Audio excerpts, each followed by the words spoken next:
kijeshi kati ya Marekani, Israel na Irani umeendelea kuibua maswali makubwa kuhusu gharama halisi ya vita hiyo baada ya afisa mwandamizi wa Pentagon kufichua kuwa hadi sasa Marekani imekwisha tumia dola bilioni 29 katika operesheni zake zinazohusiana na vita hivyo vinavyoendelea dhidi ya Iran.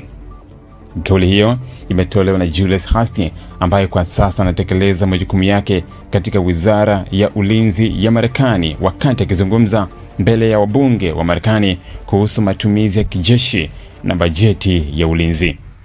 Kwa mujibu wa Hastings, kiwango hicho cha fedha ni ongezeko la dola bilioni 4 kutoka makadirio yaliyotolewa mwishoni mwa mwezi uliopita, jambo linaloonyesha kuwa gharama za operesheni hiyo zinaendelea kupanda kwa kasi huku hali ya usalama Mashariki ya Kati ikiendelea kuwa tete. Alieleza kuwa fedha hizo zimejumuisha gharama za operesheni za kijeshi, usafirishaji wa vifaa, matumizi ya vikosi vya anga na majini, pamoja na gharama za kutengeneza na kubadilisha vifaa vya kijeshi vilivyoharibiwa katika mashambulizi ya mapambano yaliyotokea kipindi cha miezi ya hivi karibuni. Taarifa hiyo imeibua mjadala mkubwa ndani ya Marekani, hasa miongoni mwa wabunge wanaotaka kujua kiwango halisi cha fedha ambacho taifa hilo linaendelea kutumia katika mzozo huo. Baadhi ya wabunge wameonyesha wasiwasi kuwa vita hiyo inaweza kuendelea kuigharimu Marekani kwa kiwango kikubwa zaidi ikiwa hakutakuwa na suluhisho la kisiasa au makubaliano ya kidiplomasia kati ya Tehran na Washington. Katika maelezo yake, Hastings alisema sehemu kubwa ya fedha hizo imetumika katika kurekebisha mifumo ya ulinzi wa anga, ndege za kivita, silaha za kisasa na vifaa vya kijeshi vilivyotumika kwa kiwango kikubwa wakati wa mashambulizi dhidi ya maeneo yanayodaiwa kuwa ya kijeshi na nyuklia ndani ya Iran. Aidha, gharama nyingine zimehusisha kuimarisha ulinzi wa vituo vya Marekani katika eneo la Ghuba ya Uajemi na Mashariki ya Kati kutokana na hofu ya mashambulizi ya kulipiza kisasi kutoka Irani au makundi yanayoungwa mkono na Teherani. Wachambuzi wa masuala ya kijeshi wanasema ongezeko hilo la matumizi linaonyesha kuwa Marekani imeingia katika hatua ngumu zaidi ya mzozo huo kuliko ilivyotarajiwa awali.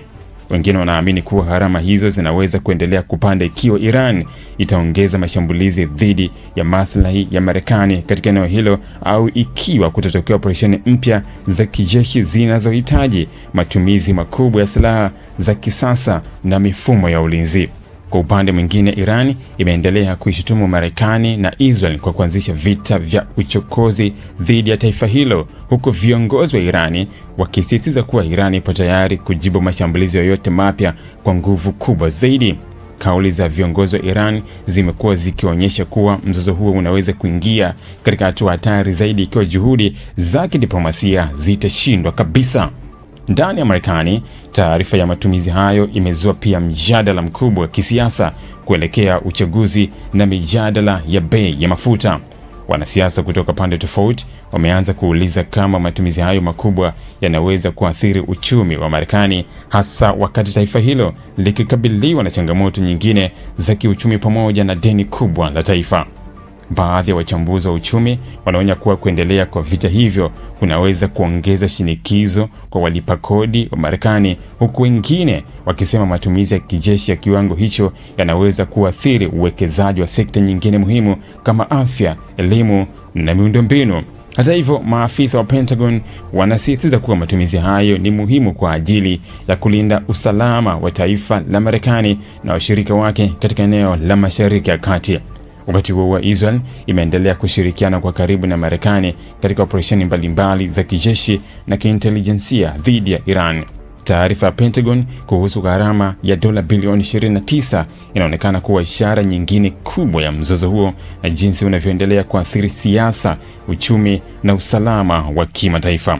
Kadri hali inavyoendelea kuwa ngumu, macho ya dunia sasa yanaendelea kuelekezwa Washington, Tehran na Tel Aviv kuona iwapo kutakuwa na njia ya kupunguza mvutano huo au kama dunia itaendelea kushuhudia kuongezeka kwa gharama za vita hiyo katika miezi ijayo.